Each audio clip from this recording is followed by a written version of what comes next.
God. దేవుని నామానికి స్తోత్రములు. అందరికీ వందనాలు. ప్రాక్టికల్ క్రిస్టియానిటీ సిరీస్కి మిమ్మల్ని అందరినీ కూడా ప్రేమపూర్వకంగా ఆహ్వానిస్తూ ఉన్నాను. మన ప్రభు అయిన యేసుక్రీస్తు కృపను బట్టి మనము ఎంతవరకు కూడా 2 సూచక క్రియలు యోహాను సువార్తలో రాయబడి ఉన్నటువంటి వాటిని ధ్యానం చేశాము. ప్రతి సూచిక క్రియకి కూడా కొన్ని క్వాలిటీస్ ఉంటాయి, క్యారెక్టరిస్టిక్స్ ఆఫ్ ద సైన్స్. ఈ సూచిక క్రియలన్నీ కూడా యేసు ప్రభు జనసమూహములలో చేశారు. They were actions that were done in the public. జనసమూహముల మధ్య చేసి ఉన్నారు. అలాగే యేసుక్రీస్తు ప్రభువు దేవుని కుమారుడు అని అథెంటికేట్ చేసేవి ఈ సూచక క్రియలు. మూడవదిగా, దేవుని మహిమపరచడానికే కుమారుడైన క్రీస్తు ప్రభువు ఈ సూచక క్రియలను చేశారు. అందుకని మనం ఇందులో ఈ క్యారెక్టరిస్టిక్స్ అన్నింటినీ కూడా జాగ్రత్తగా పరిశీలన చేయాలి.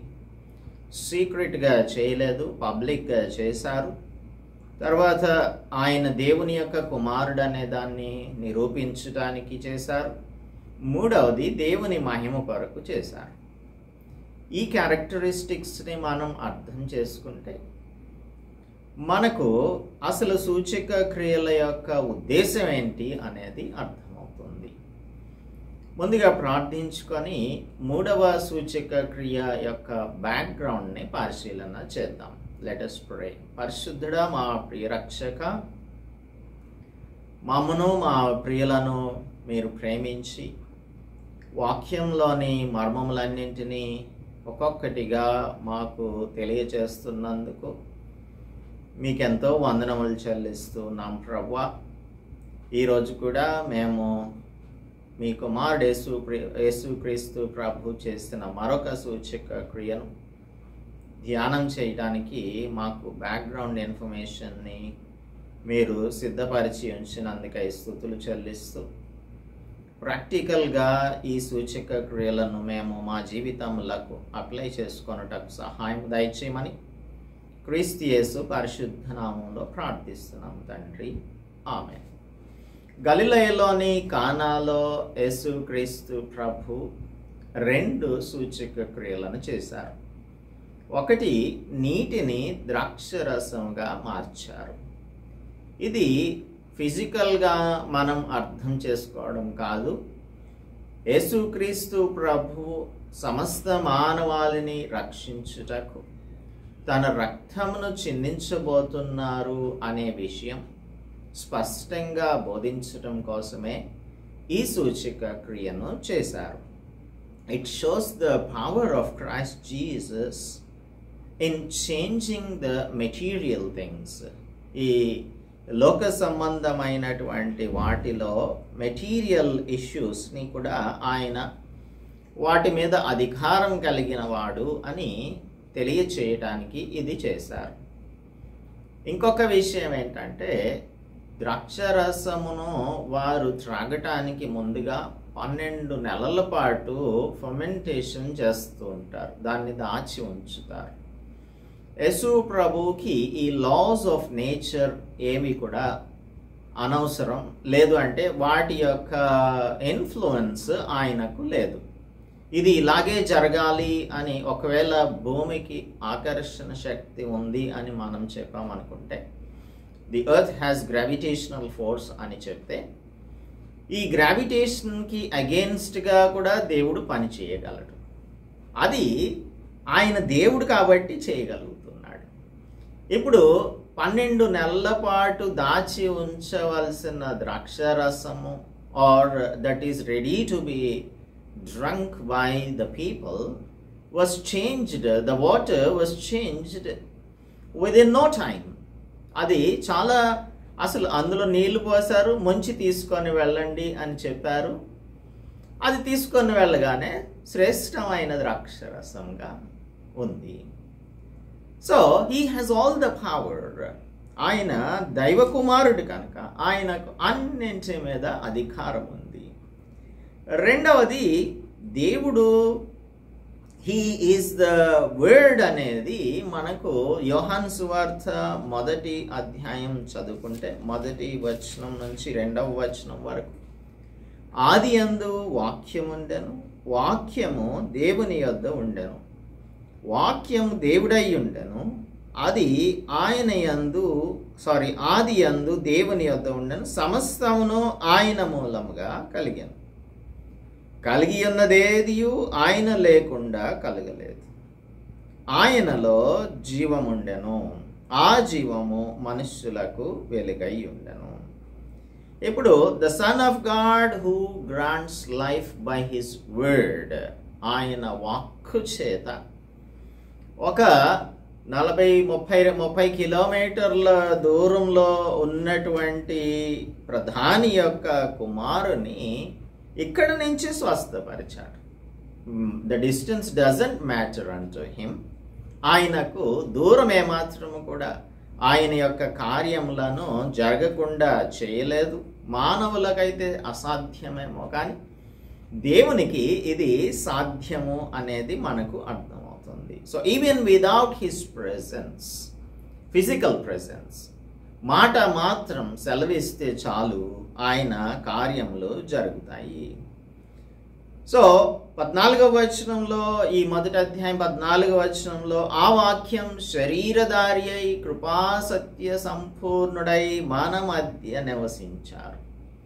తండ్రి వలన కలిగిన అద్వితీయ కుమారుని మహిమ వలె మనం ఆయన మహిమను కనుగొంటిమి. ఆయన మహిమను కనుగొనాలి. ఆయన క్రియలలో ఆయన మహిమను మనం కనుగొనే వారంగా ఉండాలి. అంతేకాని ఆయన ద్వారా నాకు ఏం లాభం వస్తుంది అనే దానిని మనం ఎక్స్పెక్ట్ చేయకూడదు. మూడవ సూచక క్రియ మనకు తెలియజేసేది ఏంటంటే, ఆయన హీ మేక్స్ ద పారాలిటిక్, పక్షవాయువు గలవాణిని స్వస్థపరిచారు కదా. మనకు అనేకమైనటువంటి బలహీనతలు ఉంటాయి. ఆ బలహీనతలను తీసివేసి మనలను సంపూర్ణమైన మానవులుగా, సంపూర్ణమైన ఆయన బిడ్డలుగా చేసుకుంటారు అని తెలియజేసేది ఈ మూడవ సూచక క్రియ. So we will be also discussing about what is paralysis and why this man was lying at the pool at Bethesda అనేది కూడా మనం చూద్దాం. అయితే we must understand the topography of the temple of Jerusalem. యెరూషలేము దేవాలయం యొక్క టోపోగ్రఫీని మనం అర్థం చేసుకోవాలి. ఒకటి, కోర్ట్ ఆఫ్ ప్రీస్ట్స్ అనగా యాజకులు కూర్చుండేటువంటి స్థలం ఒకటి ఉంటుంది. అది ఆల్టర్కి లేదంటే ఆ పరిశుద్ధమైన స్థలం ఉంటుంది, అతి పరిశుద్ధ స్థలం నాకు దగ్గరగా ఉంటుంది. నెక్స్ట్ది, there is a court of women, స్త్రీలు కూర్చుండేటువంటి ఒక ప్లేస్ ఉంటుంది. మూడవది, that is the court of gentiles అనగా వివిధ జాతులకు సంబంధించినటువంటి వారు అక్కడ వచ్చి కూడుకుంటూ ఉంటారు. యేసు ప్రభువు ఈ కోర్ట్ ఆఫ్ జెంటైల్స్ దగ్గరనే ఆయన ప్రీచ్ చేస్తూ ఉండేవారు. Always he used to preach there. అయితే ఇక్కడ అటు తరువాత 5వ అధ్యాయం, యోహాను సువార్త 5వ అధ్యాయం 1వ వచనం చదువుతాను. అటు తరువాత యూదుల పండుగ ఒకటి వచ్చను గనుక యేసు యెరూషలేమునకు వెళ్ళెను.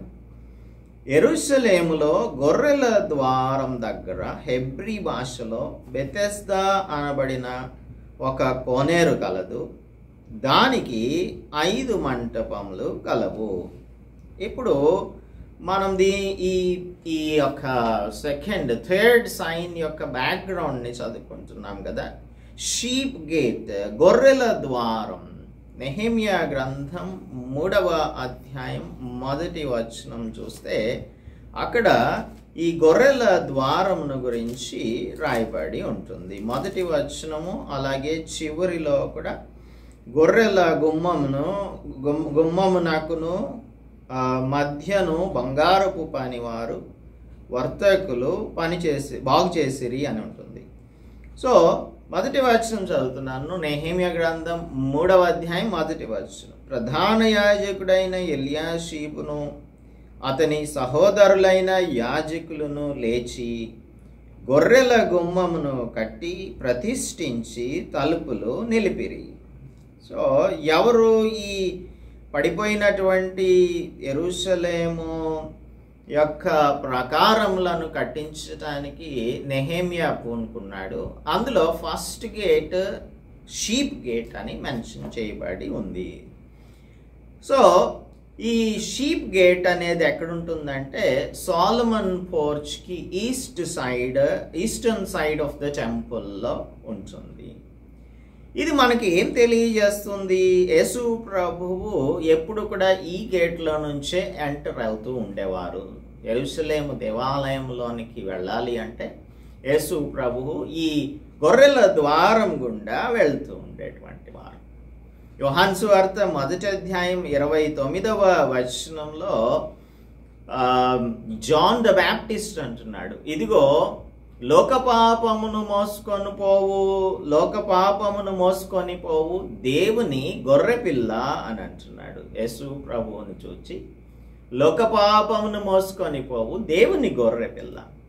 So what does the sheep gate remind us అంటే it reminds us the sacrifice the Lord Jesus Christ has done unto us.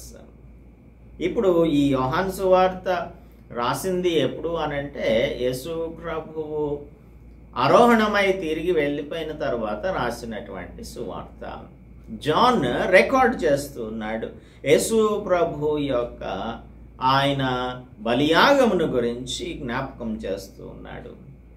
ఇంకొక విశేషం ఏంటంటే దీనికి ఎటువంటి బోల్ట్స్ కానీ ఎటువంటి గడియలు కానీ ఉండవు. ఎందుకు దానికి బోల్ట్స్ నట్స్ లేదంటే బార్స్ ఉండవు అంటే the salvation Christ Jesus offers is for everyone without any restriction.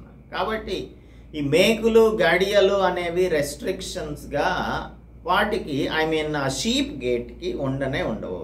ఎవరు ఈ ద్వారంలో నుంచి ప్రవేశిస్తారో వారందరికీ కూడా రక్షణ లభిస్తుంది.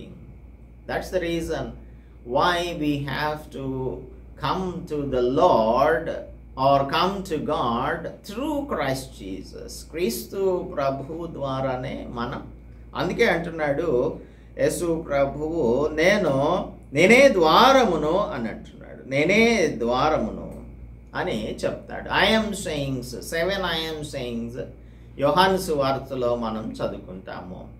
అందులో ఒక ఐఎమ్ సెయింగ్ ఏంటంటే ఐఎమ్ ద డోర్. యేసు ప్రభువే ద్వారం అయి ఉన్నాడు. అందుకనే ఈ గొర్రెల ద్వారం గుండా ఆయన వెళ్తూ ఉండేటువంటి వాడు. యేసు ప్రభు లేదంటే పరిశుద్ధ గ్రంథంలో ఏది చెప్పబడినా కూడా దానికి ప్రత్యేకమైనటువంటి అర్థం ఉంటుంది. కాబట్టి ఆ అర్థాన్ని మనం తెలుసుకోవాల్సి ఉంటుంది. ఎవరు ఈ ద్వారంలో నుంచి వచ్చినా కూడా వారికి రక్షణ లభిస్తుంది. తర్వాత ఇక్కడ మనం చదువుకున్నాము, ప్రధాన యాజకుడైన ఎల్యాషీబును అతని సహోదరులైన యాజకులను ఈ గుమ్మమును కట్టి ప్రతిష్ఠించి తలుపులు నిలిపిరి అని. ఎందుకు ప్రధాన యాజకుడైన ఎల్యాషీబు ఈ షీప్ గేట్ని రిపేర్ చేయడానికి ముందుకొచ్చాడు అంటే దానికి కూడా అర్థం ఏంటంటే యేసు ప్రభువు మన కొరకు ప్రధాన యాజకునిగా ఈ లోకంలో పాప ప్రాయశ్చిత్త కార్యమును చేయడానికి వచ్చాడు. He is the high priest. That is why he used to enter into the temple of Jerusalem through sheep gate. ఇంకొకటి ఆ గొర్రెల ద్వారం ఉందే అటు నుంచి గనక వెళ్తే ఆ దారిలో నుంచి గొల్గొతా వస్తుంది. Golgotha. So it leads the way or path to Golgotha where Christ Jesus was crucified.